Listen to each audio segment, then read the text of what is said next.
Hello guys, welcome back to Araiko channel. Subscribe bila kamu suka kisah Rasulullah Shallallahu Alaihi Wasallam cemburu. Kiai Nyentrik yang merupakan ulama ahli Al-Quran asal Rembang, Jawa Tengah, Kiai Haji Ahmad Bahaudin Nur Salim atau Gus Baha, membeberkan kisah unik dan menarik seputar Rasulullah Shallallahu Alaihi Wasallam.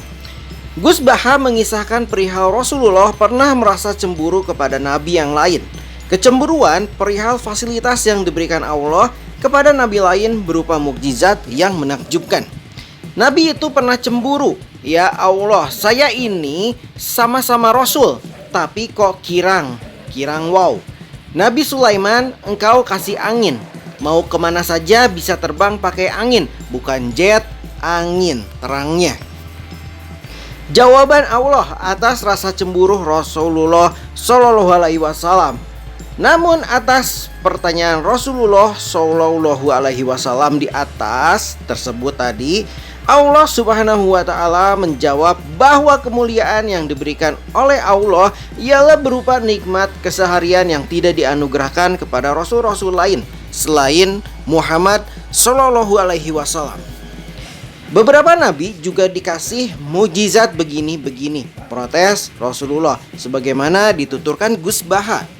Ternyata Allah itu menjawab, ini kata Nabi Muhammad Shallallahu Alaihi Wasallam, sambungnya. Saya itu pernah tanya sama Allah Subhanahu wa Ta'ala, dan akhirnya saya tidak suka kalau pernah tanya seperti itu. Tutur Gus Baha melanjutkan ceritanya. Sama Allah dijawab, Muhammad, saat kecil engkau yatim, dirawat oleh paman kamu. Kamu dulu tidak mengerti Al-Quran. Kamu dulu miskin, sekarang kaya dan memiliki apa-apa, terangnya. Artinya apa? Ternyata nikmat untuk nabi kita yang sekarang itu nikmat-nikmat keseharian, tandasnya. Mukjizat Rasulullah Shallallahu Alaihi Wasallam. Mukjizat Nabi Muhammad merupakan bagian penting dalam sejarah Islam yang memperkuat keimanan umatnya. Mukjizat ini adalah tanda luar biasa yang diberikan oleh Allah Subhanahu wa Ta'ala kepada Rasulullah Muhammad Shallallahu Alaihi Wasallam untuk meyakinkan kaumnya tentang kenabiannya. Al-Quran, kitab suci abadi yang pertama ya guys ya, mukjizat dari nabi kita. Mukjizat terbesar yang diberikan kepada Nabi Muhammad adalah Al-Quran. Al-Quran adalah kitab suci umat Islam yang diwahyukan oleh Allah Subhanahu wa Ta'ala kepada Rasulullah.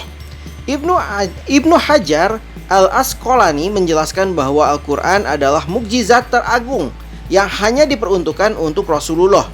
Setiap nabi memiliki mukjizat khusus dan Al-Quran adalah mukjizat khusus bagi Rasulullah. Membelah bulan. Dalam hadis yang diriwayatkan oleh Imam Bukhari, sahabat Nabi Muhammad yang bernama Ibnu Mas'ud menceritakan peristiwa di mana suku Quraisy di Mekah meminta bukti atas risalah Nabi Muhammad Shallallahu Alaihi Wasallam. Permintaan ini berupa permintaan untuk membelah bulan sebagai tanda kenabian. Allah Subhanahu wa Ta'ala mengabulkan permintaan tersebut dan bulan pun terbelah menjadi dua bagian. Bagian pertama terlihat di sebelah kanan Gua Hiro, sementara bagian kedua terlihat di sebelah kirinya.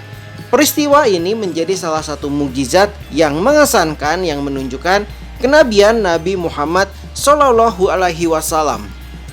Mengalirkan air dari jemari tangannya. Nabi Muhammad Shallallahu Alaihi Wasallam diberikan mukjizat oleh Allah Subhanahu wa Ta'ala berupa kemampuan mengalirkan air dari ujung jari-jari tangannya.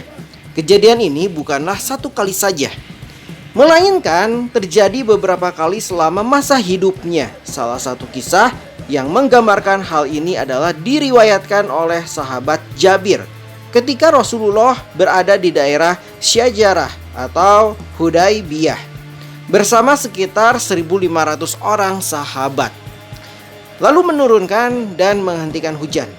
Nabi Muhammad juga memiliki kemampuan untuk menurunkan dan menghentikan hujan.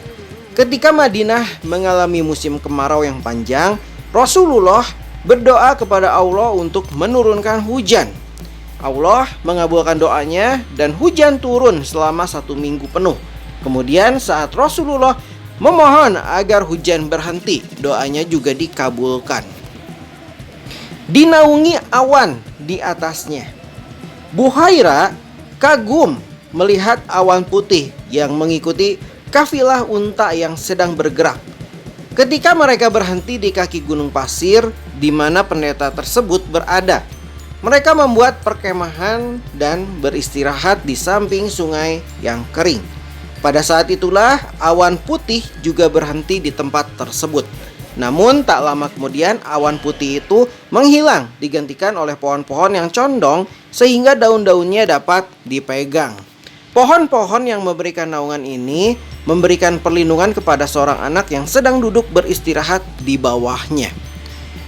Melihat tanda-tanda ini, Buhaira yakin bahwa apa yang tertera dalam kitabnya tentang munculnya seorang nabi terakhir untuk seluruh manusia. Lalu Isra Miraj, perjalanan ke langit ke-7. Isra Miraj adalah peristiwa luar biasa di mana Nabi Muhammad melakukan perjalanan dari Masjidil Haram di Mekah ke Masjidil Aqsa di Yerusalem, Palestina. Lalu ke langit-langit yang lebih tinggi hingga mencapai Sidratul Muntaha. Di sana Rasulullah menerima perintah untuk menjalankan sholat 5 waktu. Peristiwa ini menjadi bukti nyata atas kenabian Nabi Muhammad dan keagungan Islam. Oke guys, sekian saja info dari Arekul Channel.